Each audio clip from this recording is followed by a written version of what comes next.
across the south coast, live from Solent University. You're listening to Solent Sports News. Good afternoon, it's 2 o'clock. I'm Nathan Rawlings with your Solent Sports News headlines. The UK government is pushing forward with plans for an independent football regulator. Today, the Football Governance Bill is being introduced in Parliament. This initiative follows their announcement in February 2023 to appoint a regulator. This was in response to recommendations from a fan-led review in 2022.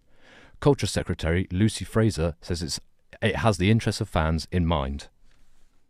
This was complicated. This is difficult. Not everybody wants the same thing. As you can imagine, the Premier League want this and the EFL want that. But I think we've put forward a rock-solid bill, which I think is in the interests of the game.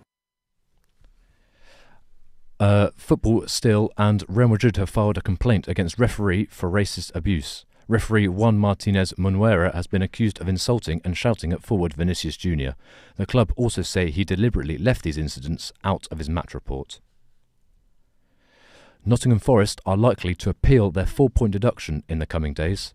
Everton also breached the same rule but had their deduction reduced from 10 points to 6 following a successful appeal.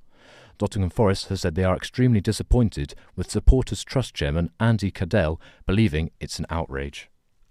Yes, we've spent a prodigious amount of money, an unprecedented amount of money, but what else are you meant to do? How do you get into the Premier League and stay there? Yeah, OK, a lot of people will look at it and say, oh, look at Nottingham Forest, they're spending money hand over fist, but what else do you do?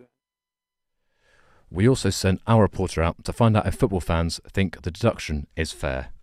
What is your opinion on Forest getting a 4-point deduction? I think it's completely fair enough. If you've broken the rules, you get punished. It's a simple solution, and they've got to stay within the financial regulations next time. I do find it quite interesting how Nottingham Forest got the 4-point deduction when, of course, City have, 115 charges? It does seem like one rule for one and one rule for another. Scotland international Grant Hanley is set to miss their upcoming friendlies. The defender was recalled after a long-term Achilles injury, but is now dropped out of Steve Clarke's squad. They face the Netherlands on Friday. On to women's football now, and the WSL has set a season attendance record with 36 fixtures still yet to be played. The overall attendance figure for the 2023-24 season now stands at almost 750,000. Alongside this, the single-game attendance record was also broken this season when Manchester United travelled to the Emirates to play Arsenal. We are joined now by reporter Diogo Andrade. Diogo, what more can you tell us? Yeah, so with the Women's Super League, Chelsea has set a new season attendance with 6 rounds of matches to play.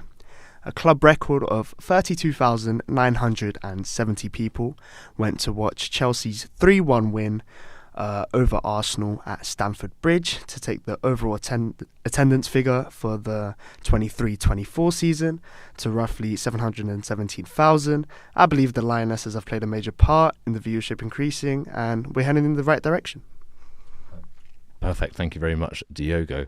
We are sticking with women's football now, and Emma Hayes' Chelsea return to Champions League action tonight, taking on Ajax in the quarter-finals. This is the only trophy that has escaped Hayes in her illustrious managerial career. However, she said this is not her sole focus and wants to win everything. Or emotional response to one competition over another. I would like to be part of a team that wins as much as possible. So I'm excited to be in this arena. I saw pitch side, the quality out there. I'm looking forward to the atmosphere. In tennis, Simona Halep returns to the court today for the first time in a year and a half. This comes after her 4-year doping ban was reduced to 9 months in early March. She faces Paula Badosa in the first round of the Miami Open. Staying with tennis, and Emma Raducanu has withdrawn from the Miami Open due to a lower back injury. She made her return in January following an 8-month absence caused by operations on both of her wrists and left ankle. The British tennis player was scheduled to play against Zhu Wang in the first round. Dame Laura Kenny has revealed why she retired at just 31 years old. The cyclist confirms that her commitment levels are not where they used to be. She also said that her children played an integral role. But then I just thought, I'm not fully committed to this, and that's never been me as an athlete. I've just always been so committed. I didn't want to waste anyone's time. And then I started to get these horrible feelings of, I need to go to a race, I need to leave the kids, I need to go on these training camps, and I didn't want to. Danny Rowe, who won gold alongside Kenny at the London 2012 Olympics, says she brought so much to the sport. I felt really emotional actually this morning, seeing the news that she had retired, because obviously she's just brought so much to everyone, hasn't she? So much joy. Moving on to American football, Praise Olateke is swapping athletics for the NFL.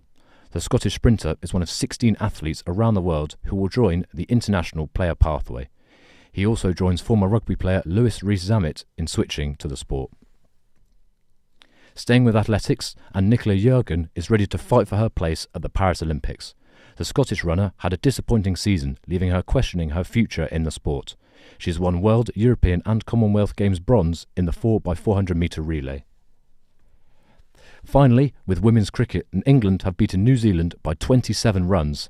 Heather Knight led England to victory after hitting 63 of just 39 balls.